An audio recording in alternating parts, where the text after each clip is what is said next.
A mediunidade é a lei fundamental de relações. É uma virtude divina que se encontra em tudo quanto é criação, espírito ou matéria, funcionando em paridade com o elemento e o meio em que se encontre. A manifestação daquilo que chamamos mediunidade varia ao infinito. Esta mensagem foi extraída do livro A Bíblia dos Espíritas, de Oswaldo Polidoro. E o tema de hoje que nós vamos tratar aqui é de um livro, O que Fizeste com o Batismo do Espírito Santo, também de Oswaldo Polidoro. Esses dois livros estão disponíveis para download gratuitamente no nosso portal www.conhecerparatransformar.com.br. E um outro livro de Oswaldo Polidoro, chamado O Evangelho Eterno, nós presenteamos os nossos ouvintes. Se você quiser ganhar esse brinde nosso, mande um WhatsApp com o nome e endereço completo para 996084846. Então vamos ao tema de hoje. O que fizeste com o batismo do Espírito Santo? Isso, bem assim mesmo. O que fizeste com o batismo do Espírito Santo? Seja bem-vindo, seja bem-vindo ao programa Divinista. Eu sempre falo que esse é aquele cantinho do domingo de manhã em que a gente tira para pensar um pouquinho sobre as coisas importantes da nossa vida, né? E quais são as coisas importantes da nossa vida? A parte espiritual. Nós estamos momentaneamente aqui, mas a nossa pátria é a pátria espiritual. Aliás, você faz um programa, uma sessão que é Nossa Pátria Espiritual. Vamos ver se a gente volta em 2026. E então, vamos pensar, puxa vida, sou uma centelha divina porque fui emanada por Deus, tenho todas as virtudes em mim para desabrochar. E o meu objetivo é me cristificar. É isso que a gente vai pensar um pouquinho mais no dia de hoje. É para pensar todos os dias, né, Jorge? Mas a gente pensa um pouquinho mais no dia de hoje. Eu entendo que a mensagem mais importante que nós colocamos aqui na Rádio Vibe Mundial e em todas as nossas mídias, depois eu dou as mídias para vocês, é que nós somos uma centelha de Deus. E o nosso objetivo é evoluir através dos mundos e das vidas. E a Nina fala sempre aqui, eu dou risada, mas com respeito. Ela fala que é fácil evoluir se nós seguirmos o exemplo deixado por Jesus. Esse é o caminho, essa é a proposta. É fácil? Não é, mas é possível. Viver de acordo com a lei de Deus e praticar os dons do Espírito Santo. Eu vou repetir o nosso WhatsApp para quem queira ganhar o livro Evangelho Eterno. Mande o nome e endereço completo para Código de Área 11, né? Estamos aqui em São Paulo. Nosso WhatsApp 996084846. Pois é. Então, sem mais delongas, vamos aí ao nosso último episódio do livro O que Fizeste do Batismo do Espírito Santo. Lembrando aí, né, Jorge, que ele está no YouTube. Eu falei das mídias. No YouTube, por exemplo, tem lá no Conhecer para Transformar, o capítulo, né? Como é que fala? Playlist? Não. Chamado Então, vamos separar. Nós temos o site, o portal Conhecer para Transformar. Lá você acessa o YouTube Conhecer para Transformar. Agora, você pode entrar no YouTube também direto e pôr lá Conhecer para Transformar. Você chega no YouTube para Conhecer para Transformar. Por que você quer saber disso? Por que é importante falar sobre isso? Nessa série de palestras, série de apresentações que fizemos, um deles é que a Cíntia, que vai falar daqui a pouco com vocês, sobre esse livro, O que Fizeste com o Batismo do Espírito Santo. Está lá no EPED. No EPED. EPED. 2024, porque 2025 nós não fizemos EPED, fizemos os áudios do bem. Está muito legal também, você pode dar uma olhadinha, ela é muito, muito legal, tá bom? Tem algumas coisas que eu fiz, algumas coisas que outras pessoas fizeram, mas está muito legal. Muito bem, com a gente novamente, nossa queridíssima Cíntia Yoshimoto. Eu sempre chamo de Cíntia. Outro dia o Vinícius me deu um nome diferente. Eu falei, que nome é esse? Cíntia Liz Yoshimoto, meu nome do meio. Cíntia Yoshimoto, mãe da Maia, da Luísa, esposa do Paulo, mas a historiadora, a fotógrafa, a palestrante, a dirigente de orações em conjunto, que está aqui com a gente. Seja bem-vinda. Já fala do nosso espaço lá de oração. Bom dia, ouvintes. Bom dia, Jorge e Lenira, né? A nossa oração presencial acontece todo sábado, às 10 da manhã, na rua Caetés, 720, em Perdizes. Olha, gente, a gente está lá e a gente gostaria muito de receber você lá. Né? Eu e o Jorge estamos lá quase todo sábado, né, bem? Sim. Não é todo sábado, mas quase todo sábado. Aí está a Cíntia, está o Vinícius, está a Alessandra, que já fez programa aqui também. É uma oração, gente. É uma reunião, é uma oração de cunho mediúnico. E a proposta é nós estarmos orando pelos outros no meio dos outros. Então, tem um grupo que tem afinidade, né? E fazemos oração por nós, pelos nossos queridos e pela humanidade. Exatamente. Cíntia, A semana passada a gente já começou com esse livro, eu só lembro que esse livro foi escrito por Oswaldo Polidoro quando ele tinha 17 anos, e ele tem esse título, O que fizeste do batismo no Espírito Santo, e a gente deu uma explicadinha rápida o que era o batismo no Espírito Santo. Vamos só retomar para quem está chegando hoje? Tá, então o batismo do Espírito Santo foi quando Jesus já estava desencarnado, e aí ele entregou as mediunidades para a humanidade no dia de Pentecostes, né? E aí estava lá todo mundo reunido em Jerusalém, os apóstolos, aí ouviram estrondos, viram línguas de fogo, começaram a entender e falar línguas, e aí era, na verdade, até falaram, acho que eles estão bêbados, não era isso, e Pedro falou, não, é o cumprimento da profecia, né? E que estava, na verdade, ele estava generalizando as mediunidades, tudo aquilo eram visões, estavam acessando as mediunidades. Esse foi o batismo. E aí tem dois símbolos que aparecem lá, que a gente também explicou. A pomba, essa pomba aparece quando João Batista batiza Jesus, que então vem uma pomba e aparece uma voz, né? Assim, esse é o filho de quem muito me compraz e tal. Uhum. E depois essas línguas de fogo, e o Oswaldo Polidoro explica por que elas aparecem, né? Por que esses símbolos? Na verdade, foi uma forma de arrumar uma representação gráfica para o Espírito Santo, né? Para que nós, como humanidade, a gente não associasse isso a uma pessoa ou a um anjo, né? Então, claro que o Espírito Santo é uma virtude emanada de Deus muito mais complexa, mas foi a forma gráfica que eles encontraram de trazer para a gente não fazer esse tipo de confusão. E nem fazer um pouco de idolatria também, embora a gente tenha uma idolatria com a pomba, tem ali. Então, assim, é que naquela época, hoje, eu acredito que não aconteceria. Hoje nós estamos um pouquinho mais avançados culturalmente, filosoficamente, talvez não precisasse desses símbolos, né? Uhum. Mas então é uma simbologia apenas, né, gente? Os dons do Espírito Santo não é nem uma pomba, nem língua de fogo, e também não é bons espíritos. Isso. E muito menos terça parte de Deus. Muito bem. E por que não é símbolo de bons espíritos? É que a gente vai contar a história e vai entrar no assunto do discernimento. Uhum. Porque, inclusive, o Polidoro vai falar, né? Se fosse só bons espíritos, não precisaria de discernimento. E a gente ficou de contar a história do Fábio. Isso, é verdade. Então, a história do Fábio, ela tá no livro A Caminho do Céu, né? E a história é que o Fábio, ele já estava desencarnado e ele estava lá conversando com o Mesquita, que era o mentor espiritual dele. Aí ele confessou que quando ele estava encarnado, ele ficou muito incomodado com o que aconteceu com um amigo dele, porque o amigo tinha uma úlcera, e aí ele foi no centro espírito, fizeram ali uma cirurgia espiritual, só que ao invés de ele melhorar, ele piorou, né? Não por causa disso, mas enfim, ele foi... Porque ele foi curado, não aconteceu nada. Ele foi hospitalizado e viu que a úlcera estava ali, ou seja, nada tinha mudado, e ele ficou achando que, foi uma encenação, como assim, né? Ele desencarnou com essa mágoa. Isso, achando que, nossa, foi uma encenação, né? E aí o Mesquita, que é o guia dele, fala para ele, né, vamos ver o que aconteceu então. A gente vai vamos descer, não, a gente vai até esse centro lá na Terra e a gente vai ver como que tá o negócio, como que funciona o trabalho para a gente poder entender o que aconteceu.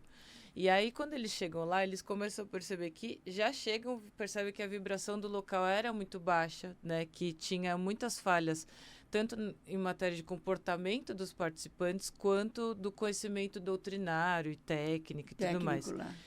E aí, né, por esse motivo eu entendo que os espíritos, provavelmente tinha espíritos que vinham ali trabalhar, mas como a vibração era baixa, quem vinha lá também tinha uma vibração baixa e o trabalho não saía, então ficava difícil ter um melhor resultado do que aquilo, né? Aí ele entendeu que, na verdade, não é o problema, não é que falharam. A mediunidade não foi o trabalho, foi a qualidade vibratória dos envolvidos, né? Então, olha que interessante.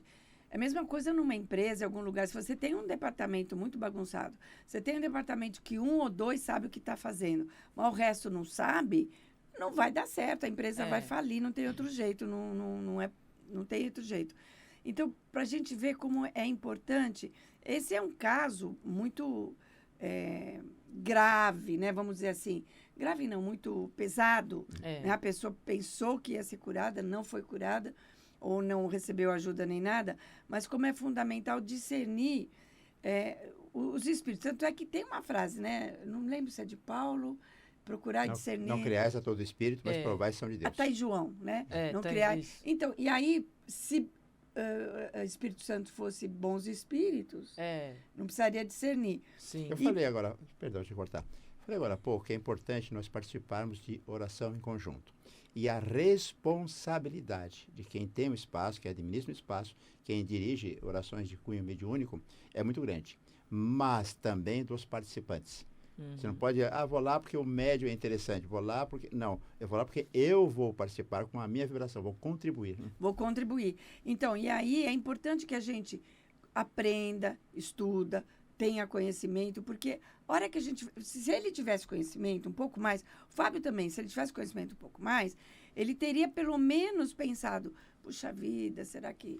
Ele não teria condenado a revelação em si, a mediunidade, que é um dom divino, né? Então, e quem trabalha com mediunidade tem que estudar, tem que aprimorar as suas condições técnicas, de conhecimento de energia e tudo mais, mas o principal de tudo, é o comportamento, né? Comportamento do médium, comportamento de quem está sendo lá beneficiado, está querendo ajuda, o comportamento de quem está assistindo. Você imaginou se está lá, o médium está fazendo lá o trabalho dele e a pessoa no celular, a pessoa fofocando, olhando a roupa do outro? Não é uma condição adequada para se estar numa oração em conjunto. O livro trata, o tema, né? Com muita gravidade. Blasfemar contra o Espírito Santo. Blasfemar, pessoal, é ofender. Mas também blasfema... Falar mal, né? Mas também blasfema quem despreza os dons mediúnicos. Quando usamos os dons do Espírito Santo, os dons mediúnicos, para outros fins. Para questões comerciais e tal, ou quando se persegue. E o livro aborda isso, né? Sim, ela aparece muito, né? Essa questão da blasfêmia aparece também na Bíblia, lá no Evangelho de Mateus, no capítulo 2. E aí tem uma passagem que se conta que apareceu um homem endemoniado, cego e mudo, e Jesus foi lá e o curou. Quem assistiu ficou maravilhado com a cura, só que aí os fariseus, que eram os religiosos profissionais da época, ficaram, né, enfim, eles foram lá falar que ele curou, disseram assim, né, que Jesus não lançava fora os demônios senão em virtude de Beelzebu. E aí Jesus, imagina falar isso para Jesus, gente. E Beelzebu é diabo, né, gente? Aliás, nada diferente de hoje, né? Exato, E aí Jesus responde, ele fala não, que ele estava curando em virtude do Espírito Santo, e aí depois ele dá uma advertência, né? Ele fala assim, o que não é comigo é contra mim, e o que não ajunta comigo desperdiça. E todo o que disser alguma palavra contra o Filho do Homem, perdoar-se-lhe-á. Porém, o que disser contra o Espírito Santo, não se lhe perdoará nem neste mundo, nem no outro. E aí é claro que ser perdoado, né, isso é por Jesus, porque a justiça divina, ela vai agir, e de algum modo, quem assim o fizer, corromper os dons, usar de forma errada, que são essas blasfêmias, vai ter que acertar os seus erros, né? O que por obra foi feito, por obra vai ter que ser ressarcido, né? Inclusive, quando uns programas atrás, a gente falou de perdão, e a gente comentou que o perdão serve mais para quem perdoa, né? Para quem perdoa, do que aquele que ofendeu, que está precisando do perdão. Porque a justiça divina vai levar em conta que ele foi perdoado pelo ofendido, mas o ressarcimento tem que acontecer, não tem outro jeito. Alguém pode falar assim, poxa, lá no programa Divinista o pessoal fala muito da justiça divina, Sim, e é verdade. Falamos muito. Só que, entretanto, todavia, a justiça divina é divinamente amorosa. Sim. E inteligente. Então, na justiça divina, há inteligência. Exatamente. E aí é interessante lembrar o seguinte, que filho do homem, quem é filho do homem? Aline, por que você fala que é Jesus que... Filho do homem é uma simbologia iniciática que diz o seguinte, aqueles que eram iniciados, né, que estudavam, como é o caso de Jesus, que foi essênio por 30 anos, sei lá quantos anos, né? Ele foi com 12, saiu com 33, saiu uns quase 30. Era um filho do homem. Filho da mulher era o homem comum, era aquele que não sabia nada de nada. Não iniciado, beleza. Não iniciado. Não sabia nada de nada das coisas dos espíritos, né? Então, era isso daí. Então, E nessa fala de Jesus, né, ele deixa claro quando ele fala que quem blasfema contra ele pode ser perdoado, mas que quem blasfema contra o Espírito Santo não. E aí, claro que essa afirmação ela não é literal, né? A gente sabe que, em primeiro lugar, não existe um Deus externo, um juiz ali que vai te perdoar ou não, né, os erros. A gente é parte de relação com Deus e, por isso, a gente é regido pelas leis divinas, né? E como você disse, a justiça divina ela vai forçar o reequilíbrio. E lembra que assim, a lei de Deus, elas são os 10 mandamentos e estão registrados no nosso íntimo, né? É como se ela fizesse parte do nosso DNA espiritual. Então, conforme a gente pensa, sente, age a favor ou contra essa lei, vai tendo um registro automático no nosso perispírito e a gente vai registrando ali e todo erro que for cometido vai ser ressarcido, né? Tanto depois do desencarne quanto nas encarnações seguintes. E aí, eu vou só falar uma coisa, é interessante que eu vou retomar a fala do Jorge. Nossa, esse pessoal fala muito de justiça divina, nossa, justiça divina para lá, para cá. Realmente, porque é importante que a gente saiba, isso que a Cíntia falou, é muito importante. Tudo está, ela é interna, tudo está em nós, então não está nada fora. Então, eu preciso saber como ela funciona. E essa coisa dela ser amorosa é porque ela dá muitas oportunidades, né, Bem? Perfeitamente. Eu quero dar as nossas mídias, que eu queria dar no Eu começo. ia falar para você que nós não passamos as mídias. Pode falar agora. A nossa página chama-se Informes Divinos. Você encontra no TikTok, no Facebook, no Instagram e no YouTube. Tem muitas informações e muita gente pelo mundo afora está acessando. Acesse você também, né? Pois é. Nessas mídias, gente, além das postagens que o Jorge faz, são muito bonitas, muito pertinentes, você tem lá na bio o link para baixar o Evangelho Eterno. Quem gosta de ler, né, assim, nesses negocinhos aqui, né, nos tablets da vida, tá lá bonitinho. Continuando, vamos continuar. Não pode esquecer do portal Conhecer para Transformar. Todos os livros ali para baixar, todos os folhetos. Lembra que a gente explicou que era folheto? Tem títulos maravilhosos. Não pode se perder. Quer falar uma coisa sobre a ira de Deus? Pois é. Então, mas essa questão, eu estava pensando nisso, bem lembrado.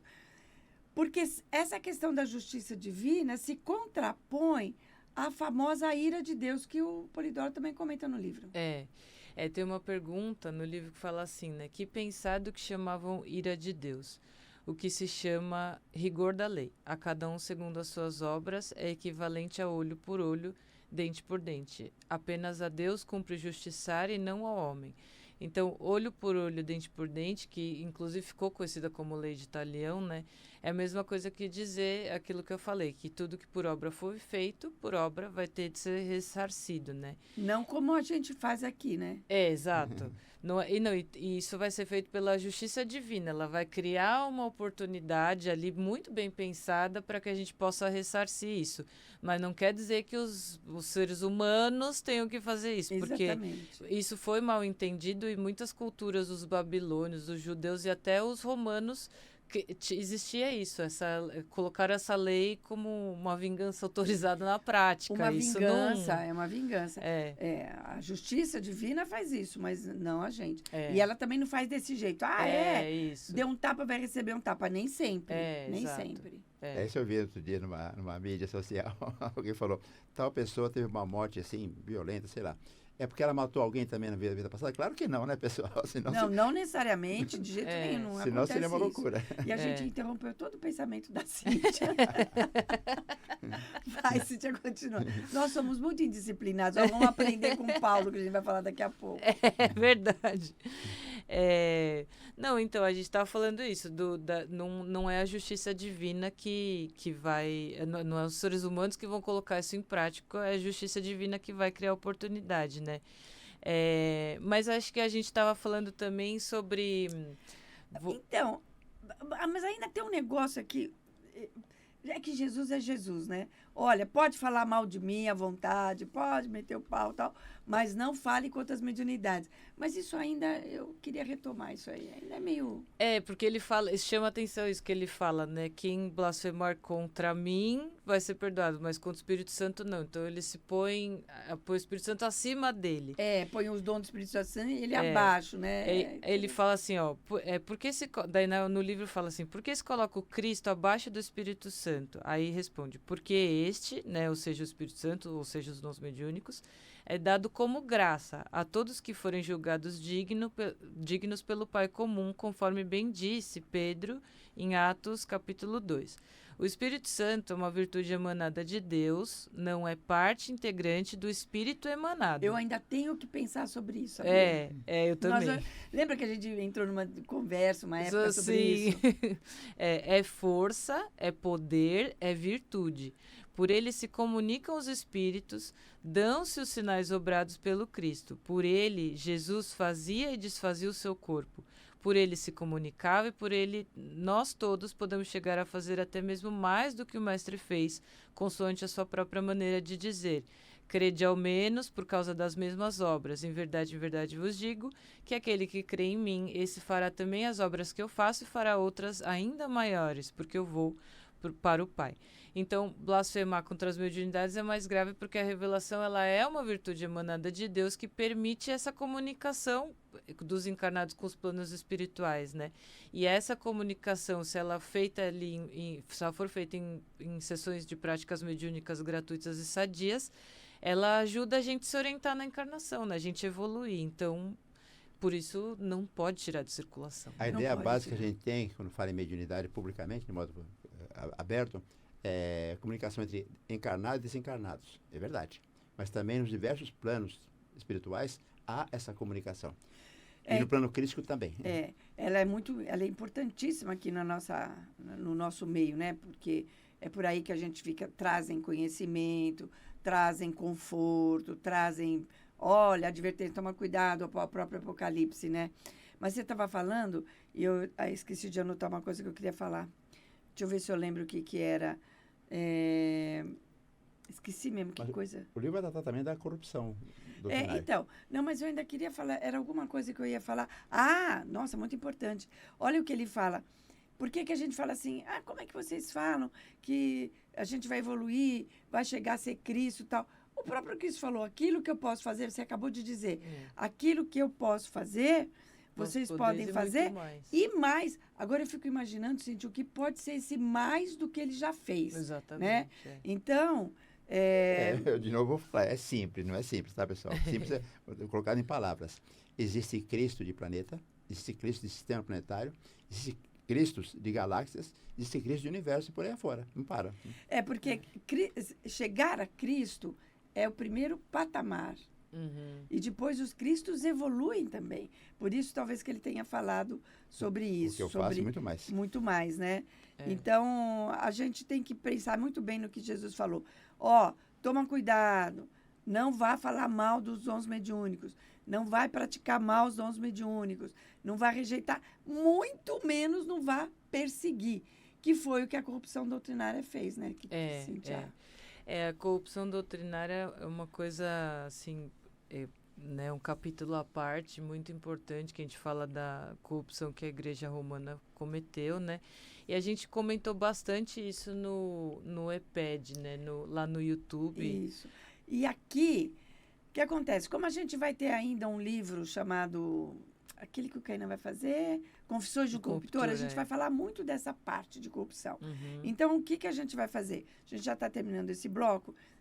A Cíntia optou por não falar da corrupção doutrinária, de como se estragaram, como que nós estragamos tudo o que Jesus trouxe, a gente corrompeu mesmo tudo que Jesus trouxe.